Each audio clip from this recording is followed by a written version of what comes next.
Hold on, let me turn my hearing aid up. Welcome. Welcome. Welcome. Welcome. Welcome! Welcome.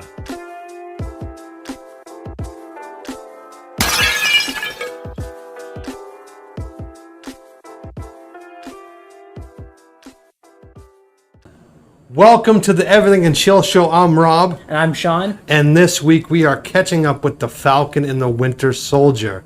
We are 4 episodes in, 2 left to go.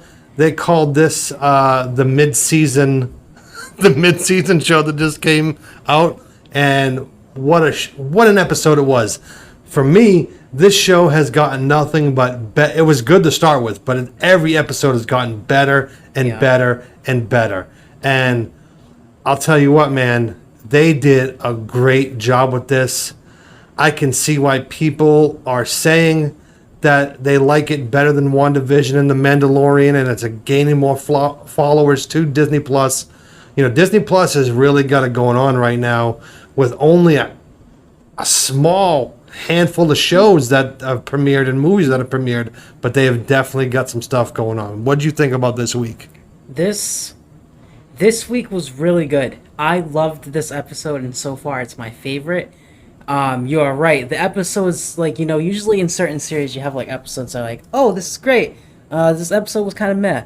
Oh, this is really good. And then it goes back and forth, but you're only going up from here. You're not going down. You don't feel a certain way. Right. Yes, you have some that you think are better than others, but they're not in any way out of all 3 or 4 of the episodes bad. They're just, you rank them differently, or you liked certain ones differently. I love this one because we got to see the turning point of this new Captain America. We now get to see what we've all been waiting for the entire season, which is the 3 of them ending up fighting. So, I can't wait to see how that folds. I personally think near the end of the season that it's going to be Bucky that gets the shield. Okay. But that's who I want, at least. It could be true. They are leading into different things with Joaquin become the new Falcon, and for Sam Wilson to take over too. There's a lot of stuff going on right now. Let's just recap on the show in all. So first we start off the series with Sam. This is 6 months after what they call the blip in the MCU, which is the 5 years that passed where everybody turned to dust and then came back at the end of Endgame.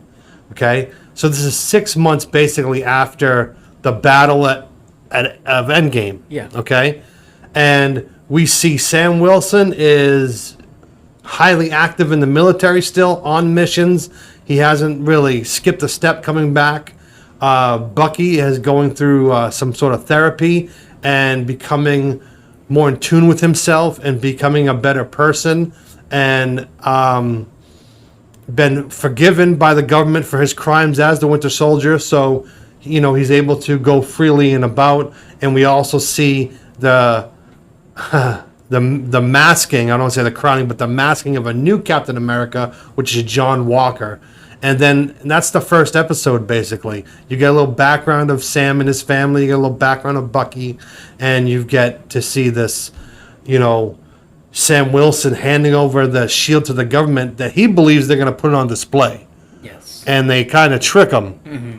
And because he doesn't want to become the new Captain America, he doesn't feel that he can live up to it, they go ahead and mask a new Captain America. And we see him more in the second episode, John Walker with his friend Hoskins. We'll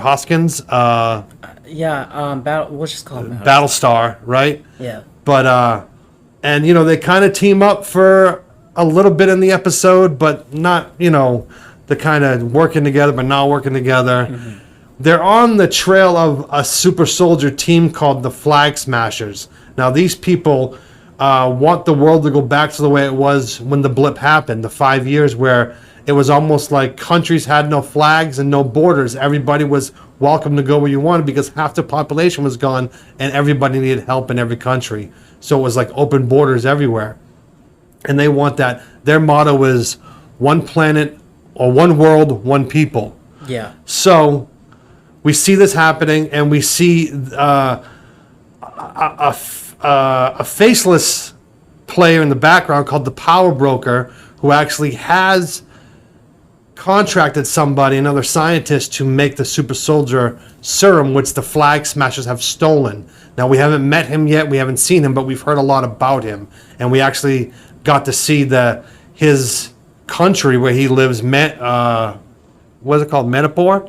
Madripoor, and just all the villains. It's actually a legendary pirate city from back in the day where there was no law whatsoever but pirate law.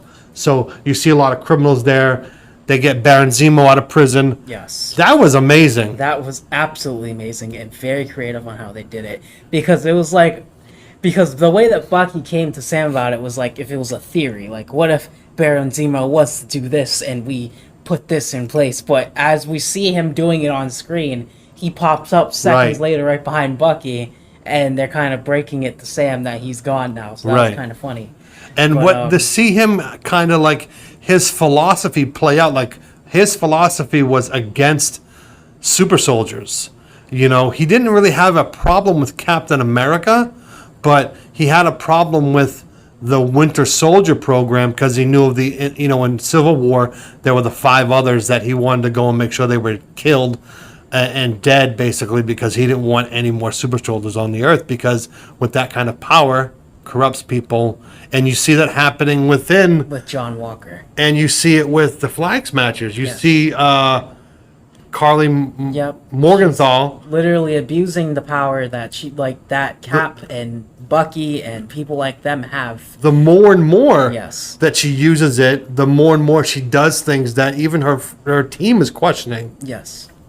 So I don't want to give any spoilers away too much about this new episode, but it was called The Whole World Is Watching, and you don't really find out why they called that to the very end of the episode, where something very dramatic hit. And it's been a week now, so I'm sure you've seen the pictures, but John Walker kills a man with the shield, the Captain America shield that Steve Rogers made a symbol of America, not just of America, but a symbol of hope, a symbol of justice, a symbol of peace and love almost. He battled with it, but he saved a lot of people. That symbol meant a lot to people. That symbol is probably just as strong as, let's say, Superman's S on his chest for the Marvel cinematic. That is the S almost. Right, you know what I mean? So to see it's almost like what we see within the Justice League movie, and where you have an evil Superman. Well, I have something to tie back into who the Power Broker could be. Okay. Creative theory. But keep going. Well, no, go ahead. Jump right into that.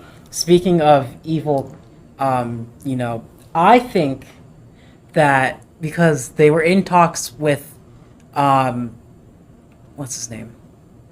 Cap, who plays Cap? Steve Rogers. Steve. No, but obviously that's Cap. But whoever Chris Evans. Chris Evans. Yes. Sorry. They were in talks to bring Chris Evans back. Now, yes, Feige did say he's not playing Captain America. Yes, but I do think what could be just a fan theory of mine. It's pretty outlandish,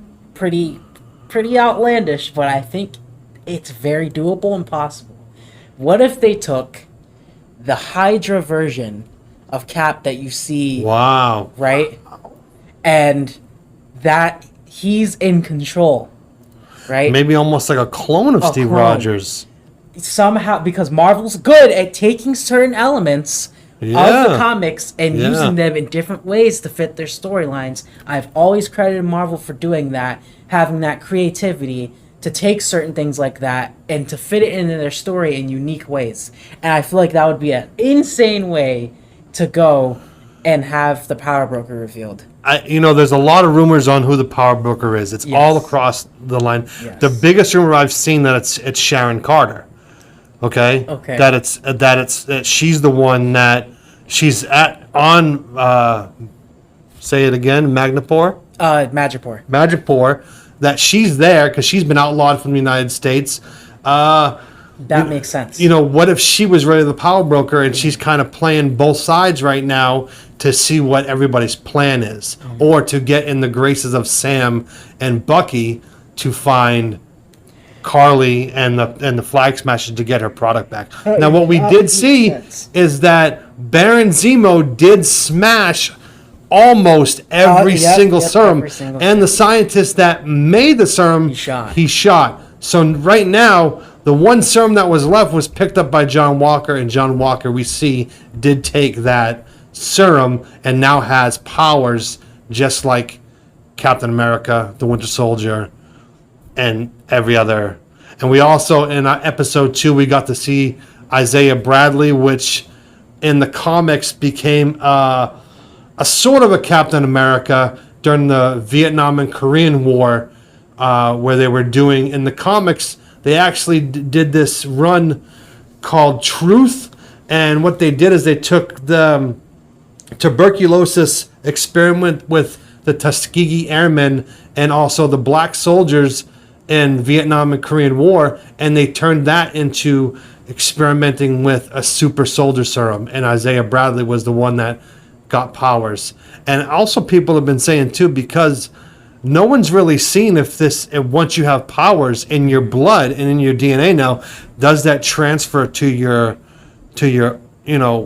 sons or daughters? Yeah. Now we see a young man open the door at Isaiah Bradley's house.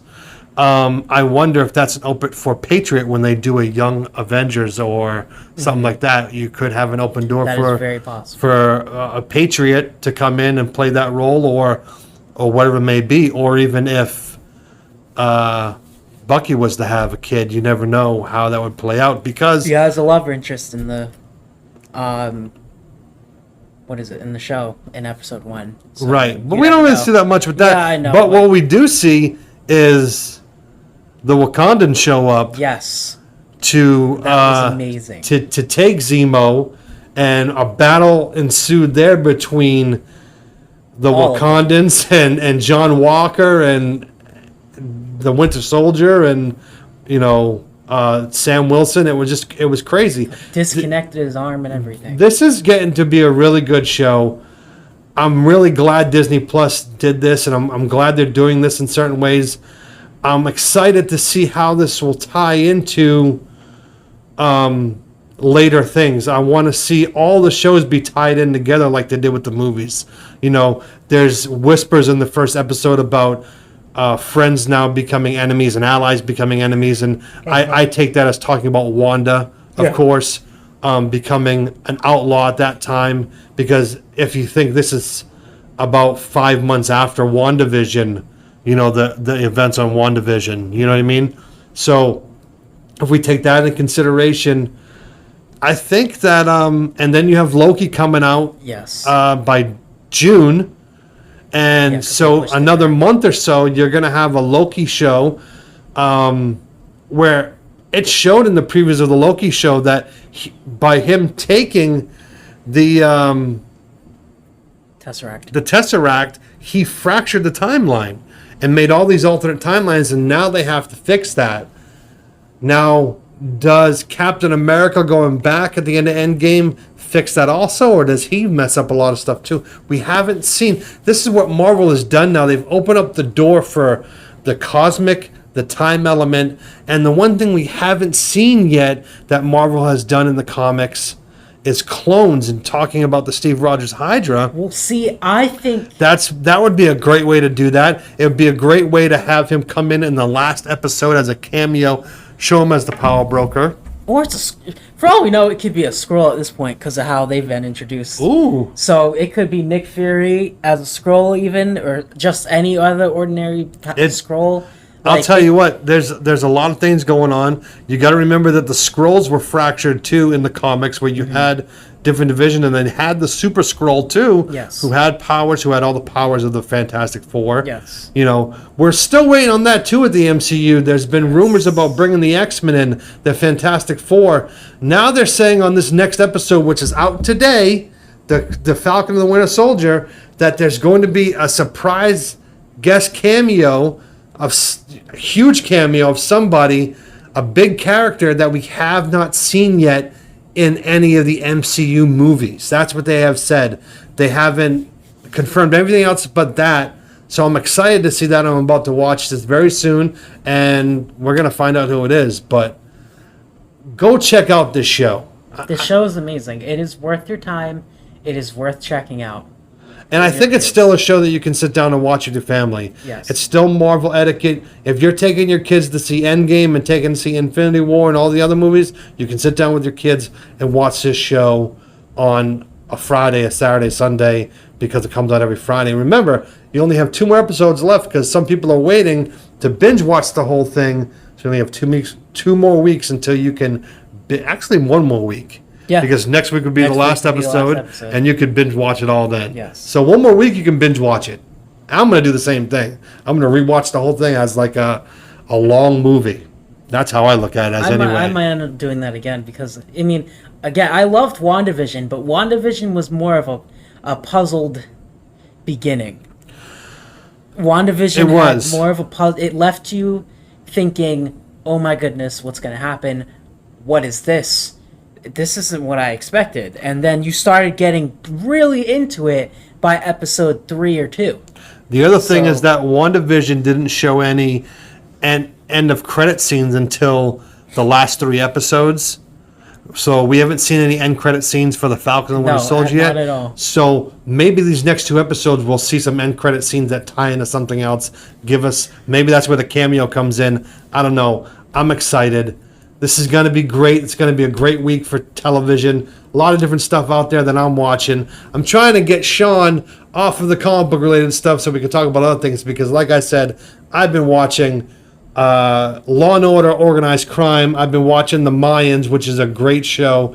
I wish you could catch up on that. We'll see. I know you don't like the biker stuff, but... Well, it's not that I don't like it. I just haven't watched it. Like, I literally just haven't... Like, I've watched tons of other comic book or non-comic book related stuff. Right. But it's either I'm too behind on it to catch up with you, or I just haven't watched it, or I don't show interest in it. The other show that I did watch this week with my wife, we sat down and binge watched last Saturday, was Amazon Prime's new show called Them. And I believe I'm going to have Sean watch it this week, and then we'll talk about it next week. I think that's what we're going to do. I'm going to watch it. So next week, we're going to be a little bit of a week behind on the review, but check out our review on the show of Them. Because I'll tell you what, it's not a kid show, but it's a great show. And I think for the times that we're in right now in this crazy world, it's something for us to all watch and really open our hearts to. So thank you for joining us this week. We'll see you next time. Goodbye. Thank you. Goodbye. Goodbye. Goodbye. Goodbye. Goodbye.